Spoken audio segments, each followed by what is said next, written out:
Hey, it's B-Rad Celebrity Hairstylist here, your host of the Hairstylist Empowerment Podcast, a platform that allows the voices of the beauty industry to empower with the spoken word. Thank you for joining us on today's show. We are currently at over 60,000, thanks to you, and on over 40 plus platform podcasts, including Amazon Music, Audible, and Spotify. Canadian hairstylist Norm Wright, a renowned Canadian hairstylist who is a true artist when it comes to transforming hair into stunning works of art. His decades of experience in the hairstyling industry, Norm has become a trusted name in the Canadian beauty scene. His passion for creativity, dedication to his craft, is unwavering commitment to making people feel their best and make him a most sought after hairstylist and educator. More than just a hairstylist, he's an artist, educator, and community champion. His dedication to bringing out the beauty in each person he works with a commitment to pushing the boundaries of hairstyling, make him an exceptional talent in the Canadian beauty industry. Norm continues to leave a lasting impression, one stunning hairstylist at a time. Hairstyle at a time.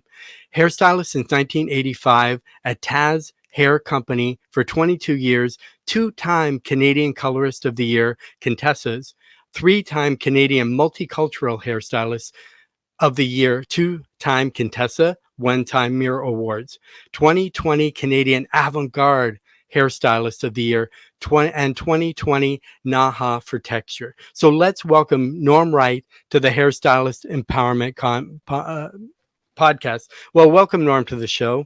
And Thanks for having me. great. Can you tell us, kind of introduce yourself and give us a little bit about your background? I've been a hairstylist since 1985, um, always in Toronto. I've been with Taz Hair Company for 22 years. My journey has been one of discovery. I want to see the thing that makes me passionate is finding out what I'm capable of, and the competitive arena has allowed me to really push my own boundaries, and made me realize that it's not only my own boundaries I'm trying to push here, but by taking chances like I do with certain ideas, it if I'm lucky, it will help push the craft forward. So I've moved into wardrobe design, kinetic art engineering to try and make my clothing and my hairstyles movable and robotic. I'm just on a journey where I'm trying to see how deep the rabbit hole goes, and it's been a fascinating. Yeah, and that's amazing because I think to kind of take the full spectrum of the hairstyling industry, because most people think that when you become a hairstylist, you're just stuck behind the chair in a Mm. salon and that's all you do. Sometimes you kind of have to push boundaries. But I noticed on there that you're a two-time Canadian Colorist of the Year. So what was the transition? Can you share a little bit about your journey, kind of from being a colorist moving into being a hairstylist, and what kind of inspired you to become a hairstylist? Well, I'm still a colorist professionally. Hmm. What happens in the competitive arena for most colorists who compete is they collaborate with a hairstylist, and take dual credit for the shoot. And what inevitably happens with two creative people is your visions don't always coincide. Mm. So in 2017, I decided, if I'm looking for a specific vision and I'm looking for a specific look, why don't I just try and do it myself? And it Yeah. really, I really, that was also the moment that I had an opportunity, very early on, in that aspect of my career, to work with one of the Sassoon alumni, John Baptiste Mazzella, out of Mm. France.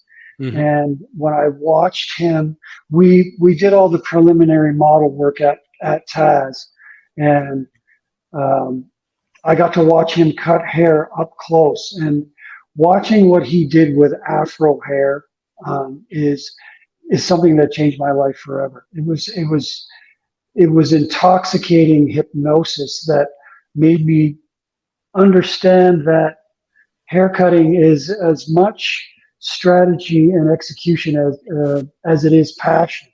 And it made me really believe that if I surrendered to what my heart was telling me, that hairstyles for me would become unlimited. I couldn't limit myself with the lack of time I've spent doing it. I just had to trust what my soul and what my heart were telling me, Hmm. and try and bring out the best, not only in the hairstyle but in myself, and to not be afraid of what society tells us is what a haircut should look like, and maybe approach it more architecturally in nature. And that really opened doors for me. Exactly. And it's beautiful that you kind of see hair as art and not just a box cut and put into like that sort of thing. So, hairstyling is often seen as both like an art and a science. How do you balance creativity and with the technical aspects of work? Well, I think the most important thing, because for all of us, consumer hair is our bread and butter. I have the Hmm. utmost respect for it. I think that the biggest mistake some hairstylists make is they automatically label someone conservative when they're sitting in their chair. If you underestimate the person sitting in your chair before you've gotten a chance to know what that person is all about, Hmm. the reason you don't see more avant-garde applications out there with the likes of expressions out of Spain, some of the color work John Spanton, formerly with Trevor Sorby, is doing, uh, Hmm. is because hairstylists automatically think that the person in their chair doesn't meet that criteria. And I think that is, it's unfortunate. I think the worst thing a person can say when you offer them a new concept is no. And you know, Yeah. it bringing the craft forward is it's our responsibility to try new things on people. I've spoken to so many people in the last, let's say, generation, and how reliant we've all become on balayage as part of our consumer Hmm. arsenal. And while, like I said, I have the utmost respect for it and the challenge of the application and everything, but Hmm. we shouldn't really base our entire identity on one thing. And it surprises me every day when I look around, and that not one client will have the epiphany when they're looking at the people in the chairs beside them that they all look the same.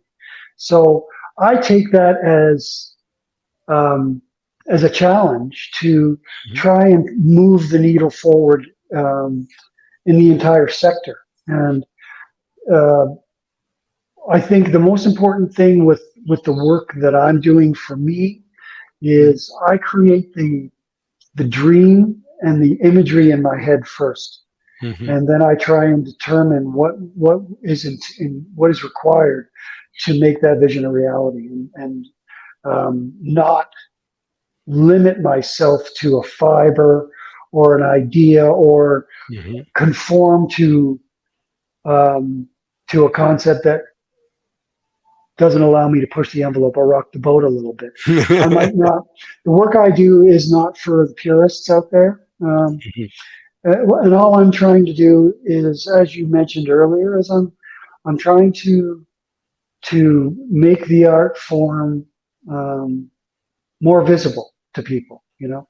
Yes, and I think that's what we are. I mean, we are hair artists, and we're in such a creative industry that why not push yourself or push the bounds, or and I think a lot of people are kind of afraid, or they get challenged. So what are some of the most memorable and challenging moments in your career as a hairstylist? Well, one of my most memorable moments was in 1985. I was working at a small salon in rural Toronto, where it was me and five girls working at the shop. It was decorated like a cottage. We listened to the Eagles all day, and at the end of each day, we would all go downstairs and tan. Mhm. Every Friday night, we would get together and watch Miami Vice and have dinner together. It was the best. Mhm. It was the best upbringing in this field that I could have ever imagined for myself, Mhm. because it made me very comfortable in my own skin. And when you're trying to improve on a person's appearance, and when they put that trust in your hands, confidence is a very big part of it. Confidence in yourself and being able to believe that you're going to be able to bring the best out of every individual that sits in your chair. And I remember a sales rep came into that shop and said, "Hey, everybody, I've got a free ticket to the Canadian Hairstylist of the Year Awards. Does anybody want it?" And I said, "Sure, I'll take it." And I Yeah. looked at the ticket. It said black tie. I Oh, owned one white dress shirt. I bought a clip-on bow tie, and I went by yeah. myself to these awards. And I saw what I saw on stage changed my game forever. I saw Mm-hmm. a gentleman by the name of John Paul Holt. He was doing an Yeah. avant-garde presentation. And Mm-hmm. I swore to myself, and I promised myself at that moment that at one point in my career, I'm going to become that guy. And Mm-hmm. 10 years later, I had won the Canadian colorist title for the second time. Mm-hmm. And the Contessa group had put together the first team Contessa compiled of previous winners. And when Okay. I was in the green room preparing my model, John Paul Holt walked in, and I got to walk up to him and shake his hand and thank Wow. him and tell him that the only reason I'm sitting in this room right now is because of you. He was the guy that Yeah. got me. So that was a pivotal moment in my career because, like I said, I have the utmost respect for consumer hair. I've Mm-hmm. never been one of those hairstylists that talks about the weather and whether you've got all your Christmas shopping done. I think when you're doing something as personal as what we do, and within the first 5 minutes of a visit, whether you've met the person or not, you have to physically touch them. So you Mm-hmm. should build a friendship. It shouldn't be based on, you know, a lackadaisical conversation by any means. I think when we're tasked with the responsibility of something as serious as someone's appearance, I think Mm-hmm. friendship is the basis of trust. And when you want to push the envelope a little bit and you've already established that trust, Mm-hmm. I think your possibilities with that individual are limitless. And you'll grow as a person, they'll grow as a person, both of your confidences will grow. And in a perfect world, if we all jump on board, the craft will too. Exactly. And you're exactly right. Like if we are in our authentic selves and when we do the consultation for the client and you're creating that relationship, you're because we're creating that image for them. They're the ones that have to walk out in the street with what we've done. And if we create that relationship, know them, know their boundaries, and give them who they authentically are, I think then they're going to embrace that because people don't realize how much power stylists really have, and when you're creating and when you're as I say, if you get somebody in who's very conservative, they leave the shop with a green mohawk, that may not be them. So it's really up to us to really know, and like you said, create that relationship, create authenticity within what you're doing, and really connect with that person. They may be in your chair that one time, or they may hopefully be in your chair for several years to come. And with the images and things like that, like your work has been featured everywhere. I see it, I love it. Can you tell us some of your favorite projects or collaborations that you've done? I have a lot. Like in 2017, when I decided to start cutting hair, like I have three criteria when I create a collection. One, I can never have done before. Mm. Two, it has to scare the living crap out of me. And three, I have to pull it off so it looks like I've been doing it my whole life. And Hmm. so when I decided to jump into the hair cutting ring, when I had this big, giant, magnificent afro in front of me and I was Yeah. cutting a bite out of it, I was terrified. But I Hmm. thought to myself, you know what? I owe it to this person. I owe it to myself. I owe it to this craft that has given me so much to try and do the best I possibly can from the heart. Hmm. And I've Yes. always learned with every project and every aspect of my evolution that if it comes from the heart, it's right. And Hmm. like I think the moment you deviate from your mental picture, you're gonna regret it. And so with each project that I put out into the world, you can witness one layer of the onion coming off and me becoming more confident with Hmm. myself. You can see the epiphany in each photograph. And um, in 2018, 2018 or 2019 when Mhm. I decided that I was going to start making my own wardrobe too. Um, I had a vision in my head prior to the shoot, prior to choosing the models. I knew what I wanted to do, and I thought, what? And in my experiences with some of the wardrobe people that I had communicated with, Mhm. I wasn't always. It's just like when you read a book and then you go see the movie. The book Yes. is always better than the movie because you're using Yeah. your own imagination, right? Mhm. So I decided that I wasn't always, my imaginary criteria weren't always being met Mhm. because I can't ask another individual to properly see through my eyes. That's a big ask. Mhm. So I decided that I was going to embark on creating a wardrobe for the first time, and I made everything that I made for that collection from materials I bought in the hardware store. And Wow. I won Canadian Avant-Garde Hairstylist of the Yeah. Year. So I just I trust it. Like each time I embark on one of these things, it's terrifying. It's Mhm. 90% failure because you've never done it before. Yes. And most people, I think 99.9% of us don't enjoy failure. But if you look at it as learning, each time you fail at something, it gives you a different perspective on what it will take to achieve that goal. And Mhm. I have made that a very important part of what I do every day, not just in photo shoot scenarios and competitive arenas. I try and do that every single day behind my chair as well.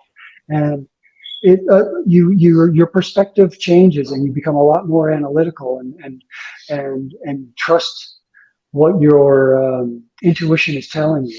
And that Mhm. is such an integral ingredient in what we do.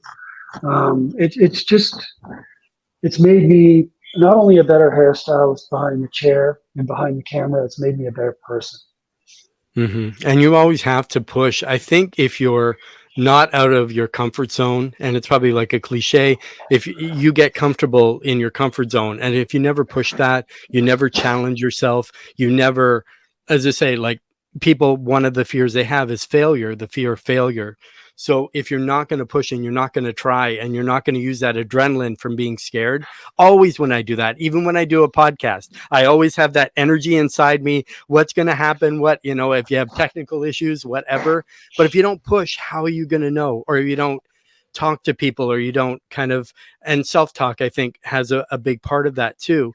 You kind of have to get yourself ready, mentally prepared, and just do it. Myself, I competed for 8 years, so I know what it's like. And to say, getting in there and getting into that arena, all eyes are on you. Am I going to fail in front of everybody? Or what's the opposite? Am I going to succeed and raise my bar and raise my level of what I never, like, heights I never thought I could go, sort of thing. But for those that are kind of listening, that are interested in competition, now you've been a two-time Canadian colorist of the year at the Contessa's, three-time Canadian multicultural, which I think the word multicultural kind of scares some people, of the year, two times Contessa, one time the Mirror, the 2020 Canadian Avant-Garde Hairstylist of the Year, and 2020 NAHA for texture. So I think those are some things that kind of, they feel it really daunting. But would you tell us, like, what are these competitions about, and what was your process in getting ready, entering, and winning? You can't go in with the trophy as the goal. Hmm. The journey is the goal.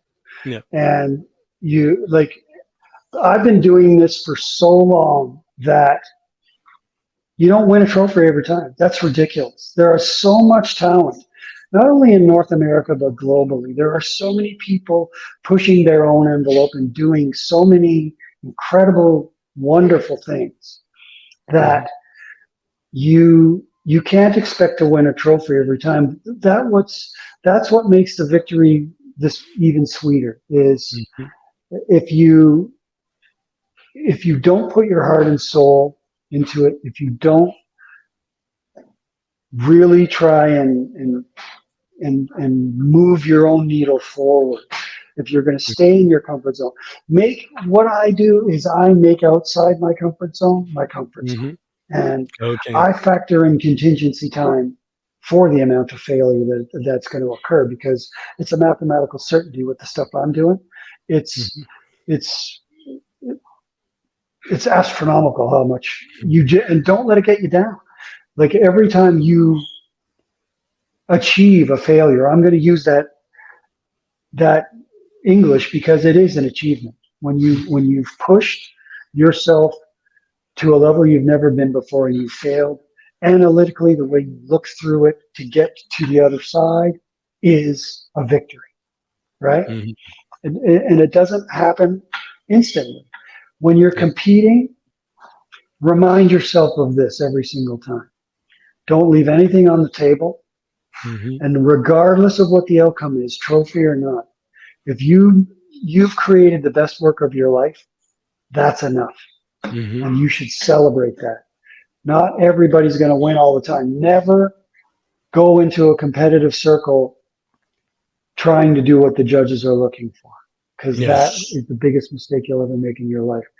Do it for your heart, do it for your soul, Mhm. do it for yourself, and do it to honor the craft. Meet those criteria, and whatever happens, you're going to strut around like John Travolta in the first 5 minutes of Saturday Night Fever. Yes, yes, and that's great. I mean, being like learning to be comfortable, with being uncomfortable. And I Right. love that you said that look at failure as an achievement, because Mhm. most of us, a failure can be devastating. But to you, if you put your heart and soul in it, and at least you tried, at least you went for it, at least you got yourself in an uncomfortable zone, and you're putting you there. And to say, even just to get up and try to move forward, it is an achievement. And I think changing that mindset and how you kind of look at things really makes a big difference. And one thing that kind of scares people is multicultural or textured hair. How important is it for every stylist to be able to work with multicultural and textured hair? It's extremely important. The, I remember in the early 80s, I was working at the Four Seasons Hotel Hmm. right after I left that salon in Bloor West Village. And a woman came in and asked me, "Hi, do you do black hair?" And Hmm. I asked her, I mean, like, do you mean the color black? Like, we have black? You want black? Like, you want me to paint Yeah, black on your color. hair? Hmm. And she's like, "No, do you do this texture?" And I thought, what kind of a world are we living in Hmm. where the people that are tasked with making everyone beautiful haven't made this part of what their Hmm. day to day life is? And Yes. so, and then if you dig a little deeper, trying to get Afro hair into magazines hasn't always been easy either. Hmm. But the black hair population, in my opinion, Hmm. are some of the most capable women of doing their own hair on this planet, because it is Hmm. a weekly accessory in a lot of cases. And Yes. like from my perspective, Hmm. those are the kinds of people that you want in your chair, because they're way more exploratory. They Hmm. will push their own envelopes and have fun, because hair to them, you can Yeah. like, it's unlimited. And Hmm. that's the irony behind that statement is so many people are limiting themselves by not putting that into their arsenal, because it is such a glorious afro texture. When you cut an angle, Hmm. you keep that angle. It's awesome. Yes. Like it's like Yeah. it's enabled me to create 90-degree angles Hmm. where, but because it's not something that a lot of people are comfortable recommending to people, is why you don't see more of it. But if you really go back in history, check out Pinterest and things like that, Hmm. some of the most dynamic architectural hairstyles out there in the barbering is done Yes. on Afro hair, because it is absolutely magnificent to work with.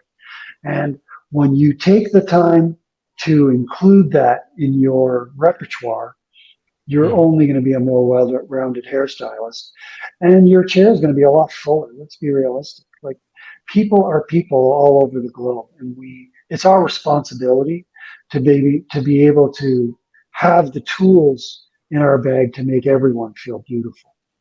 Of course, and it shouldn't scare you that, if you're dealing with texture, you're dealing with coily hair, you're dealing with, afro hair, it's still hair. And as artists, we should be able to master. And that could be a challenge for you if you can't even, like I still work with mannequins. You try new things, you work, even though I've been in the industry for years, it's great to push your creativity, try it on that, or get some friends with that type of hair, just to kind of get them, get yourself used to handling it and getting yourself to, again, level up, sort of thing. But the beauty industry is constantly evolving. So what kind of trends do you see emerging in hairstyling, and how do you stay up to date with them? Well, there are a lot of people that have inspired me through the years. And when I look at the color work coming out of expressions in Spain, I look Mhm. at the fabrics that people like Michael Polsinelli are using to create the looks Yes. that they're Yeah. they're creating. I like people that are exploring unconventional. If we just keep going down the same road, like the ironic thing about some hairdressers today is we are paid at least 5 days a week to Hmm. create change, yet Yes. so many of us fear it. We Hmm. have to open our minds a little bit. If you look at that straw collection that Angelo Seminara did, and it was featured in museums, Wow. Yes. like we really need to hold on to the idealism and the fabric that has made our businesses successful.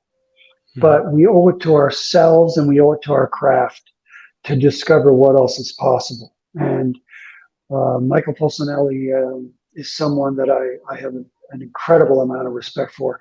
Anna Pacino, um, Yes. equally, like both of those trailblazing artists are doing things out of the ordinary that Hmm. make you question what is possible. And Yes. um, I think that is a vital criteria in today's hairstyling society if we're going to move forward. Exactly. And to see their work is incredible. And it kind of scares you or challenges you. That's kind of what you should, you should, not to aspire to be like somebody else, but just aspire to be your own authentic self. And yeah, who knows what's inside your brain? Like you said, you created, the color, the cut, the wardrobe, with everything kind of to bring that into fruition. It takes a lot, but we always have to start somewhere. But so how do you approach kind of working with clients and create a hairstylist that suits their unique personality and lifestyle? I think you instinctually you develop a gift for it, and Hmm. because I haven't met a hairstylist in my life that doesn't automatically the moment someone sits in their chair, they have a preconceived idea of what the direction they think that the visit is going to go in. Yes. And I also believe that energy is a huge part of it. I really do believe in life that you attract what you project.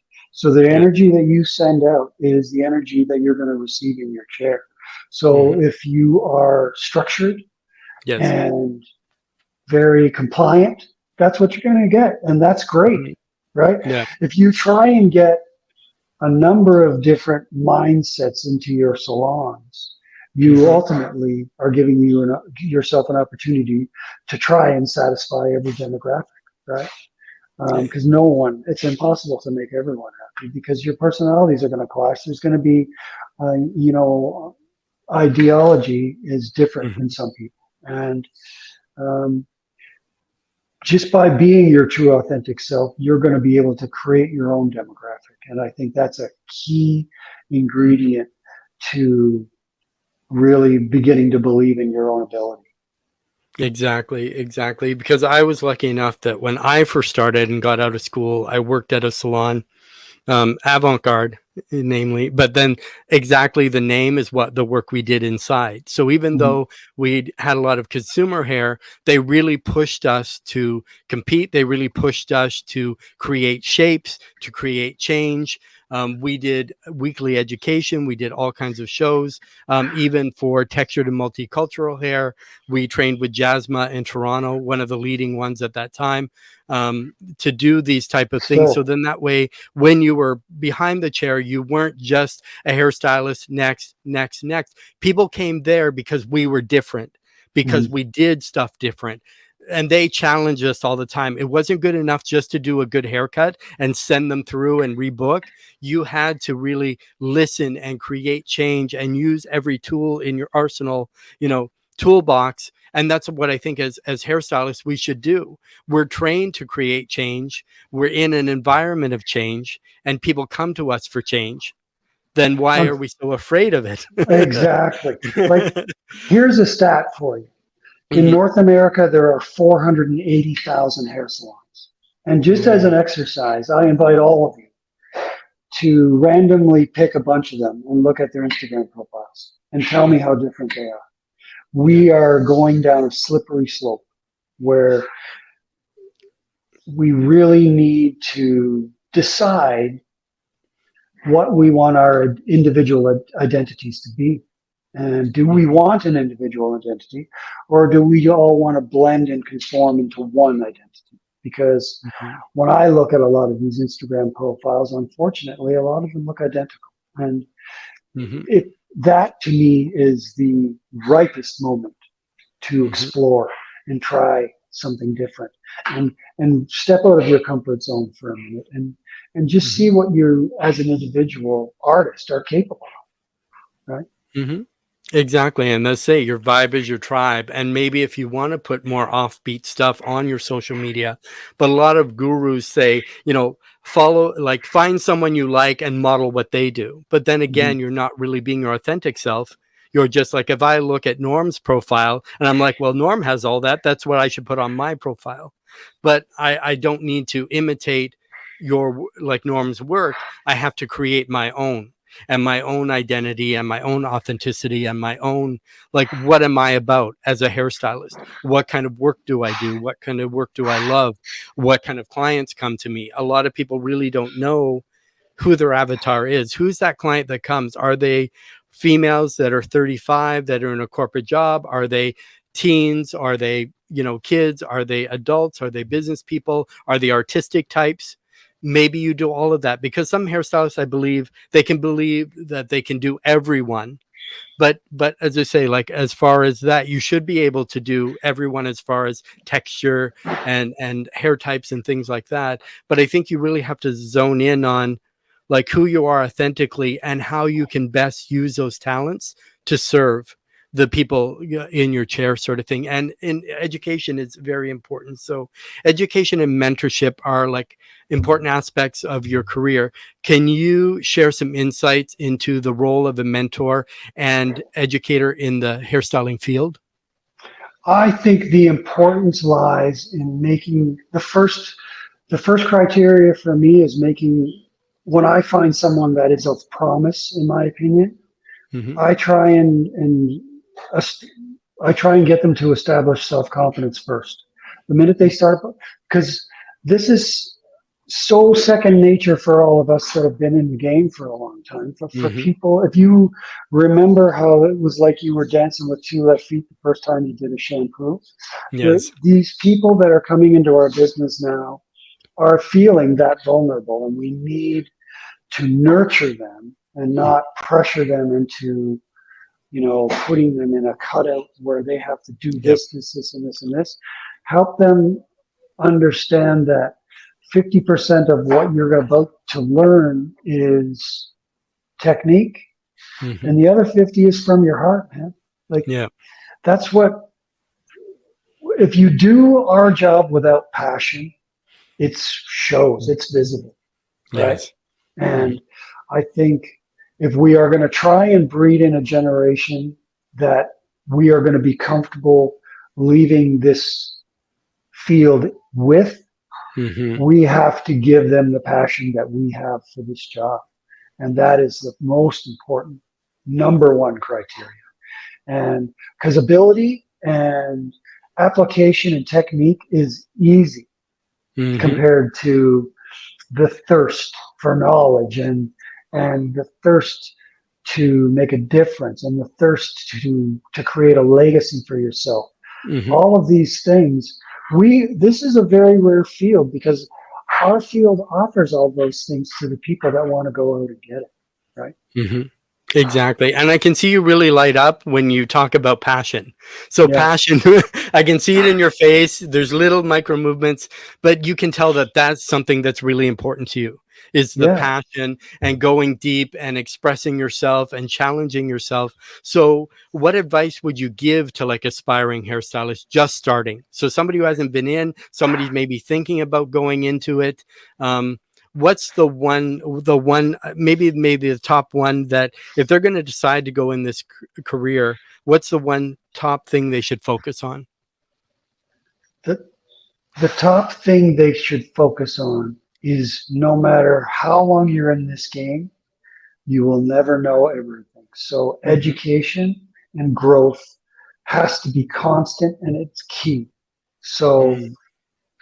find the people out there on social media that inspire you and that Yeah. look at the imagery that inspires you and find out who did that. Follow them. Find out who they follow and follow them Mhm. too. Because it's a labyrinth of possibility that will open up for you where you will start to realize and witness your own evolution and what were in the beginning what you were passionate about and how it turns off and grows into something much more vast than you could have ever imagined. Mhm. And to me, that's where I am right now. Like I'm I'm at a point where when I'm considering robotics and hairstyles, Mhm. I'm either insane or I really need a vacation, but I'm having a lot of fun doing it. Right? Yeah, because a lot of people, I think a lot of people don't know about robotics. Is that something you would like to share with our audience? What is robotics? How do you use it? Um, Well, has it been a what game changer for you? it's a game changer because something as daunting as the task I underwent to do the kinetic presentation at the Contessa's last year Mhm. um, was I wanted to show people something different. And one of my major influences, especially in the wardrobe aspects of what I do, Mhm. is Iris Van Herpen, Mm. and she collaborates with engineers Okay. and computer programmer people that are utilizing things like kinetic engineering, robotics to make her outfits move. Mm. And she did a collection, and she collaborated with this kinetic wind sculptor out of Washington. His name's Anthony Howe, and I Mm. saw his wind sculptures, and I was hypnotized by them. And I thought, those are 40 feet tall, Wow.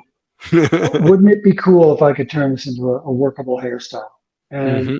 I took welding lessons, and I convinced a machine shop uh, in Burlington during Mhm. COVID to let me go in on Sundays, and I cut and formed 2,000 pieces of steel. I still haven't finished the piece because the complexity of the engineering of the movement of this thing is. Mhm. I want it to work perfectly before I send it out into Yes. the world. But Mhm.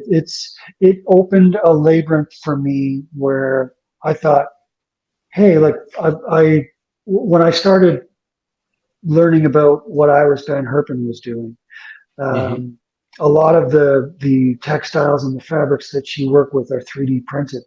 So a couple of years ago, at Christmas time, I bought myself one, and I thought, Mhm. what's the worst that can happen, right? Yep. So I've it's the hardest thing I've ever done in my life. Um, Mhm. Trying to create a wearable fabric for people based on a sound wave that you pulse through a drawing on your computer. It's Oh. it's it's it's it's complete madness. And now I'm doing the work I'm doing now is all Jurassic vertebrae and things like that. It's just Okay. I want to push the envelope to the degree that I feel like I left nothing on the table. And I think our Mhm. craft deserves at least that from me for what it's given me.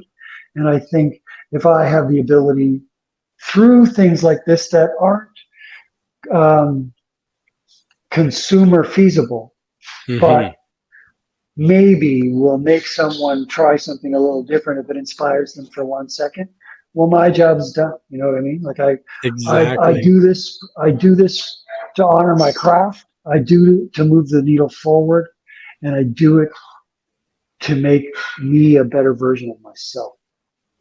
Exactly. And I'm already getting inspired listening because I can imagine it on the screen, seeing everything moving, everything flowing, and what's in your head now is there so you can visually see it Yeah. and that sort of thing as well. But how can professionals now, like with you're such a positive force, how can professionals infuse positivity into the beauty industry?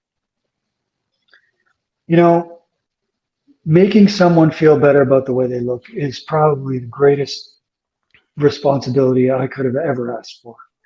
Hmm. And do your day to day job with the belief that when you make one human being feel beautiful and Hmm. they leave and go home to their family feeling beautiful, that energy is infectious and it's going to make the Yes. people around her feel beautiful. Hmm. And if we take that responsibility that seriously, imagine what we can do as a collective. Use Yes. your chair as a vehicle to share good. Hmm. Always make people feel 100%. Let's not talk about the negativity. Don't talk about politics. Don't talk about COVID. Don't Yeah, talk about no gossip, anything. no. Yeah. Do yourself and your constituents a favor, Mm, and yeah. let's make our main priority, our mandate, is to make the world beautiful. Mhm. Imagine what we can be capable of. With Uh, like we are the one sector on earth that, as a mhm. collective, we touch everybody. And Yes. we can share that information through social media. If we urged each person that sat in our chair to try Mhm. something new that'll make them feel better about themselves, imagine if we could get 7 billion people to do that. What we would Yeah. be capable of. See, I think we as an industry really do have the power to affect change. Mhm. And we should maybe take ourselves and that responsibility a little bit more seriously. Not that I'm saying anyone doesn't, but Mhm. it really is an honor to do what we do. And if Yes. we all work together, regardless of the umbrellas we reside under, Mhm. we really have the power to do anything. Exactly. And with our field, we're one of the few that are paid to actually touch people, but we're Mm, also people that create relationships with others. It's not mm, just transactional, where they right. just buy, hand you the money, tap your card, get your product, and away you leave. They actually have an experience, while they're with us. And they also have a journey because we're one of the few industries where we'll take them from maybe a young kid, then they go to high school, then they get married, then they have their own kids, then they have the whole journey, and then we do their kids, so we're Mm, we're with them for years and years and years a lot of times. And two, if you can inspire that, and that's what people really come for. It's not always technique, it's the experience and the feeling that they get. And if they have a positive, wonderful feeling that they're seen, acknowledged, and heard, then obviously they're going to want to come back. And with creating that um kind of feeling with your client and say, I'm really about you, I've been thinking about what we can do or how this would make your life easier, or having really the conversations, and not about the weather, and not about just general stuff, that you're actually interested and you're actually recommending things that would be good for them. And mhm. yourself, you're also really creative. So what are some key points that keep you always inspired? Always be on the lookout for the new thing. Like, and not just in our field. Like, Hmm. look around and try and see the beauty in everything. Like, Mm. I get inspired in so many different directions, and I even if sometimes a geometric shape will catch my eye. You'll see Mm. in the next coming weeks what I'm up to. Okay. And I'm doing very graphic, very dramatically simplistic things that will really tug at what people believe a Hmm. 57-year-old hairdresser can do. But Yeah. for me, I really believe that if you organically look at what I'm doing, whether you agree with it or not, I Hmm. think if the one thing you get from it is that, if that guy can do that, maybe I can try something different too. That is enough, right? Hmm. That sounds so amazing. I mean, I've seen your work already, and it's already incredible. You know what I Thank mean? you. So, so something that's even going to push that, and I think Yeah. too, it's more for you too. How far? I think in your head, it's how far can I push myself? How far? And then even if you hit a wall, you're going to climb that wall and and go right over top and push yourself even more, or you're going to bang that wall until you make a hole in it. So there's some Well, kind of I think the important thing breakdown. with things like this is to create a mantra for yourself. And Mhm, my wife Jennifer will tell you that with what I embarked with on last year, it was so difficult and it was so daunting and there was so much failure. I woke up every day and I just said mhm. to my out loud, I keep moving forward. Even if it's one step, if I do Yeah. one thing for this project today, I'm Mm. moving forward. Right. Yes. Mhm, And with the complexity of what I'm doing now, I keep saying to myself, the only way out is through. The only way out yeah. is through. Like say these things out loud. It's, Mhm, it's embedded in our memory if we're doing it subconsciously. But if you say it out loud, your brain mhm. can hear it out loud, even if you're not speaking. Right. So, Exactly. when we were talking about failure before, Mhm, I don't ever give up until I've succeeded. I think that's an important component too. Like you don't have to duplicate somebody else's idea identically in order for it to mhm. be a success. Put Yes. your stink on it and make it your own and make it Mhm, as long as you're proud of it. And I think the only person you should ever compete against is yourself. Right. mhm. If if you look at work you did prior and you think you did better than that last time, then you've succeeded. Exactly, and that's the biggest thing for a lot of people. They always have that comparison. Like, I have to compare myself to this person, or even in competing, you see other people and the work they did, and you're comparing, or I could have did better than them, or I could. And you're exactly right. Just look in the mirror, see what you can do, and always challenge yourself from there. Because I think Mhm. that's how you ultimately grow, is by seeing where you're at, looking to the future of where you would like to be, and then just kind of keep pushing, even if it's one step at a time, um, into that, uh, into that gap. So if A is here, C is your finish line, then B is your steps or your action steps. But also too, it's always not just one goal. It's going to, once you achieve that one goal, you're going to keep setting goals, and you're going to keep setting your intentions, and you're going to keep, as I say, you never know, probably in your career, it's probably changed over the years, what direction you thought you were going to go. Then all of a sudden it kind of turned in a different direction, if you're not, as I say, like what things kind of come into your head, or what you see other people doing, or you get inspired by something, or like you said, you see a geometric shape and some new idea pops into your head, what that's from, sort of thing. um Absolutely. Like with each experience, the more you push your own neurons, mhm, your expectations of yourself grow with that. And I think yeah. after I've completed every project that I've embarked on, at the end of it, I look at my photographer and I say, there's no way we're going to beat this. And every Mhm. year, when it's over, and then all of a sudden, ding, a new Yep. idea pops in, and like, oh no, Yep. here we go again. Like Mhm. when I start reciting mathematics out loud, my Mhm. wife looks at me and goes, "It's starting Oh, again, isn't it?" Right? headplant. Yeah, that's And and you know, it's I've always said, there was a quote by U2's guitarist, The Edge, when they Hmm. were asking him about what his predictions for his own future are. And he said, the most depressing place on earth is the summit of Mount Everest, because once you've Hmm. reached the The pinnacle, top. it's Hmm. all downhill. And what's Yes. interesting about the human mind and passion is it's unlimited, right? Hmm. If you look at your potential as unlimited, and if you really believe that your imagination is unlimited and that you can achieve it, Hmm. anything in our industry is possible. Anything. Of course, and that's the same with reaching the peak. If you've done it once, you can do it again and again and again because you've already now have that process of achieving. Mhm. So with you, if an idea pops into your head, do you put it aside or do you have to act on it? Well, my process, I roll it around in my head and I think, Hmm. what materials would I need in order to achieve this? And um, I slowly chip away at the shopping list, right? And Okay.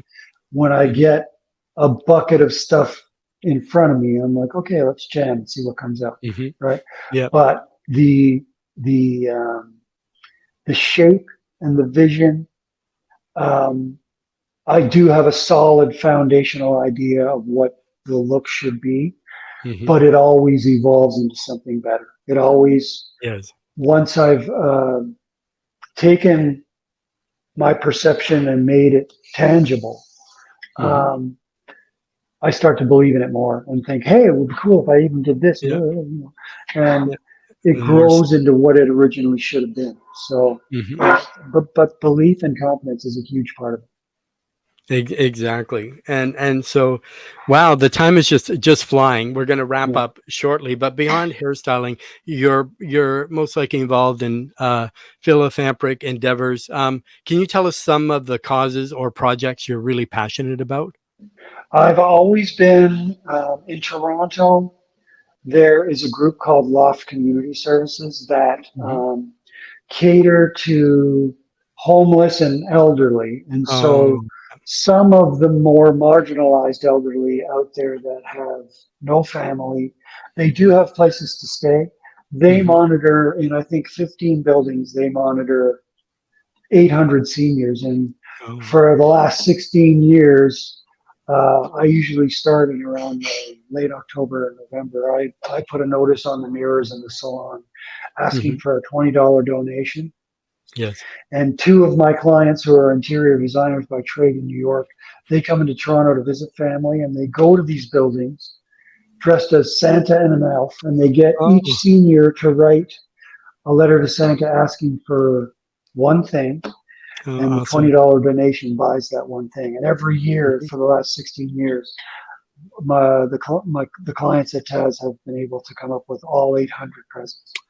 Oh, that's amazing. So That's that's a big one. incredible. Yeah. Like the person that really molded me as a human being was my grandmother, and when she Mhm. passed, Yes. I was given this opportunity to pay homage to her.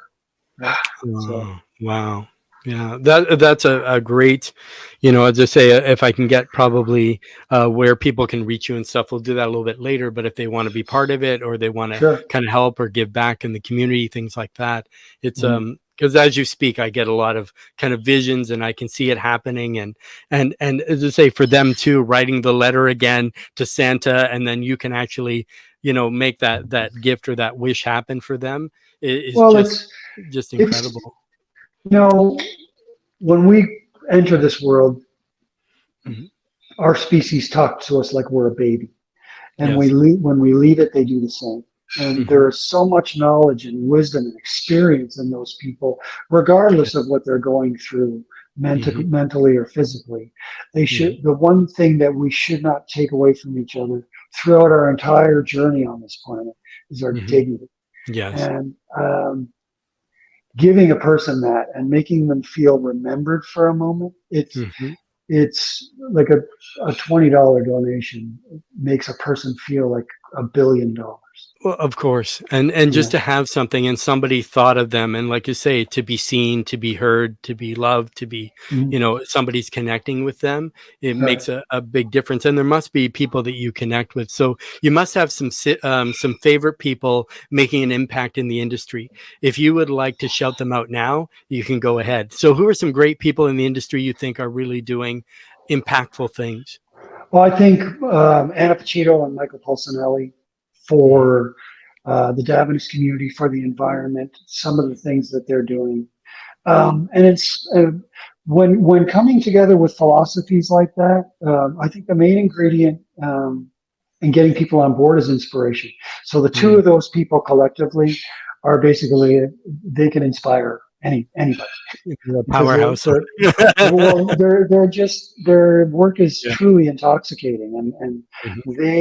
they really push the envelope to help themselves realize their potential, but to Mhm. again honor the craft and move it forward. So those are my two favorites. But Yes. you know, I've always been an avid follower of the work Ray Chiavello has done for Yeah, I know, Ray. Yeah. um, with his previous work with Aveda, and um, I think there are so many people out there doing so many wonderful things. Mhm. I think if we could maybe think about breaking down the barriers of feeling that we have to reside under one umbrella and can't celebrate the causes of another one. Mhm. Imagine what we could do, what we could be capable of if we all work Exactly, exactly. Wow. Wow. together. So much is, and our time is wrapping up, but I'm like, I just want to ask so much more. But something you mentioned before about social media. So it's become a significant platform for hairstylists to showcase their work. How has it impacted your career? And what advice do you have for others looking to build an online presence? Well, for me, I when I post um, collection work, Mhm. it's usually once or twice a year. Mm. I don't use social media to build my business. What I try and do um, is remind people. I do one post a day.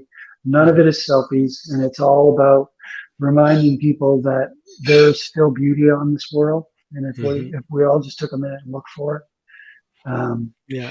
all of our perspectives would change. So I use it as a vehicle to share good. Mhm. I don't post client hair up there. I don't feel the need for that. I've been doing hair long enough that and I'm very fortunate to Mhm. have a following that I'm comfortable with, Yeah. my mandate is more to remind people that we deserve more from each other. Exactly, and to inspire, because I see Yeah, a lot on your Facebook, things like that. You always have quotes, you always have things that inspire people, or yeah, maybe to be a catalyst for thought, or mhm, things like that. And I think that's a great thing for the industry that we kind of need, or just anybody reading it. Like even something that they may be feeling a certain way, and then you get that message saying, "I'm so glad I saw this today." yeah, Or you're reading my mind, or right. things like that. But so, do you have any upcoming projects you would like to share with our audience? Do you have anything coming up? What you're doing that you would like to share, or you can hang on to it and save it for later. Well, I've put a team together. The mentor that I was speaking of earlier in the podcast, John Mhm. Paul Holt, Yes. um, he suddenly passed away in May, and Mm. I'm putting together a tribute for him with a group of very talented people. That's going to be showcased on November 12th at the Contessa's, and Mm. um, I'm trying to do the craziest work I've ever done because Yeah, if anyone on earth has ever deserved the best from me, it's him. John. Yeah. That's amazing. I think people are going to love it. People are going to be there. Like, I'm going to make an effort to be there. I hope you do. I just, really hope to see just it. to see your just to see your stuff live. I've seen the Yeah, pictures and I've seen the stuff, but I think to see it live and what you can create and what you can, because I know you're that taskmaster on yourself, that you're going to push yourself so hard that yeah, incredible work is going to come out. yeah. Probably stuff you Well, never knew. You're well, just that's going to it. blow everyone away. Well, I hope to honor a man that deserves to be honored. You know. Exactly. Exactly. So, as we kind of wrap up, is there any kind of question that I missed that you would like uh, to say something more to our audience? Um, Whatever you do, whatever decisions you make, do them from the heart, because if it comes from your heart, it's always right. That's that's it. amazing. So, lastly, can you share just a memorable transformation story where you felt that your work made a significant positive impact on someone's life? There are so many. Like, we are now in a society where if 4 million people get married in the US, Hmm. 3 million get divorced. And Yes. so I'm my demographic, because of how I've, you know, turned old. Um, Hmm. a, a lot of my clients are in the divorce phase. So Okay. um, when you when you see the urgency behind them wanting to feel different about themselves, and create a fresh new persona that they can give to the world, and hopefully find what they're ultimately looking for. So Hmm. I'm tasked with that quite regularly, and Mm. each time, um, I think one of the most profound transformations for me, because I'm professionally behind the chair, I'm a colorist, because Yes. it's a it speaks to the trust that you build with people. Hmm. Is one of my first clients ever, who's still a client, asked me to shave her head when she was going in for Oh, chemo. And wow. but what I did is I said, we can be humdrum, or I can Mhm. grab us a couple bottles of wine, and you can put on some Earth, Wind, and Yep. Fire, and I'll come to your Mhm. house and we'll Yep. mess around a little bit. So, Mhm. you know, I took it from, you know, probably a 4 inch layer Yep. to a pixie Oh, wow. to a mohawk, and we Yep. just had a blast with it. We photographed the Yep. whole thing, and then the, the, I think especially during those vulnerable times is Mhm. when our true authenticity is needed the most, and to go through the vulnerability with that person, because Mhm. we're vulnerable confronting that with a person that Mhm. is going through it, because we've never gone through it before, maybe, or whatever. But if you're Mhm. just your true authentic self, and you want to really make a person feel comfortable in Yep. this process, which is very important. Mhm. um, that to me, like, I really, that is when I really feel honored about the choices that I've made. Mhm. um, I still have my first client, and I was on a book Saturday. I think Yep. I had 18 clients that day. Mhm. Everyone was late. People were in the waiting area, and Wow. I was really in a bad mood, which I Mhm. never am. No. And so this woman, her name is Avalon. She's the Mhm. first client I ever had, and she's still my Wow. client. Mhm. Um, I asked her how her day was going, and she said, my husband passed away, and he wanted to die at our country home. And so we all went there and held hands, and they told me about how the shape of his face changed when his soul Mhm. left his body. And Yes. I looked at myself, and I looked at my column, and I realized that the remainder of my day was all people that I had a similar feeling towards.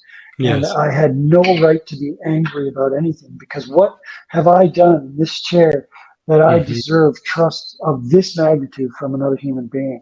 And it made Yes. me realize that what we do is really not only a gift for our clients to make them feel Mhm. beautiful, but it's a gift for us too. Because when somebody trusts you with that kind of stuff, it's Mhm. a testament to how you've made them feel too.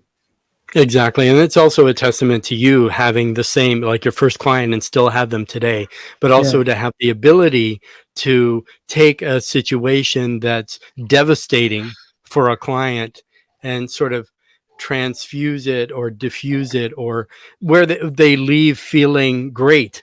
You know, Mm. they may come in, Yeah. they have this situation going on, but you have that compassion and that connection and that relationship with them, that you're not just, I'm here for the money and that's it. I It I don't also really care about your life. Yeah. it also made me reanalyze my own perspective. Like I really had no right to be angry about anything. Hmm. I mean, when you break down the fundamentals, man, I'm playing with women's hair for money. You know what I Yes. mean? Hmm. And for me to ever be that arrogant that I would take any of that for granted is Hmm. something I will never do again. You know? And that's exactly it, because there's some stylists are on top, they think everything's great, but all that can change in a moment. So you And never know it. you can learn from every rung in the ladder too, my friend. Like I've Yes. learned from shampoo people. The thing about Hmm. art Hmm. is if you compare Da Vinci, Picasso, Michelangelo to Basquiat, they're Yes. all fascinating and they're all geniuses, Hmm. but they're all completely different because they all see through different eyes. So if Hmm. you challenge yourself to try and look at everybody's perspective before you make judgment, that Yes. is when we're going to start moving our needle forward. You know? Wow. Wow. That's an incredible note to kind of leave on. I don't Hmm. want to keep you because I like to honor your time, but it's been such an incredible time. So if people want to find you, where can they connect with you? So like on Instagram or Instagram, Facebook? I'm ColorDude11, Hmm. COLORDUDE11. And I keep my profile private. I don't care about how many people like my stuff. I'm just doing Yeah. it to send some positivity out into the world without getting Yeah. hacked. That's amazing. I know. Or well, now it's cloned. I think cloned, Right. cloned and Whatever. hacked and all that kind of Yeah. stuff. And well, I want to say thank you, Norm, for being on the Hairstylist Empowerment Podcast today. So as we wrap up, I've got one more for you. So as we wrap up, what's a nugget of gold you would like to leave our audience? Leave the world better than you found it. Amazing. Amazing. So thank you, Norm, for being on Thank you for the today's honor, show. Brad. I appreciate you. Yeah. I'm already buzzing, like talking to you. And like I want to talk to Norm so much more, but I don't want to force myself on you. Mhm. but uh but as I say, yeah, I think this is going to be incredible for those listening. I believe they're going to be inspired. They're going to be, as I say, have a transformation happen within themselves, that sort of thing. I want to let everybody know today's episode has been brought to you by Beauty Industry Cruises. So be sure to join Beauty Industry Cruises October 27th to November 1st, 2023, on their Halloween hangout, leaving Miami. And then 2024, there's the Vacation of the Lifetime in Greece, which is June 2nd to 9th, leaving out of Athens. And they've just added Australia, which is happening January 27th to February 1st, 2024, and those are all going to be great. So make sure you check out the cabin pricing, grab your tickets, check everything out at www.beautyindustrycruises.com. All the cabins are booked through myself. And as we kind of leave you, remember to get up, dress up, show up wonderfully and powerfully. And I'll see you next time. Thanks, Brad.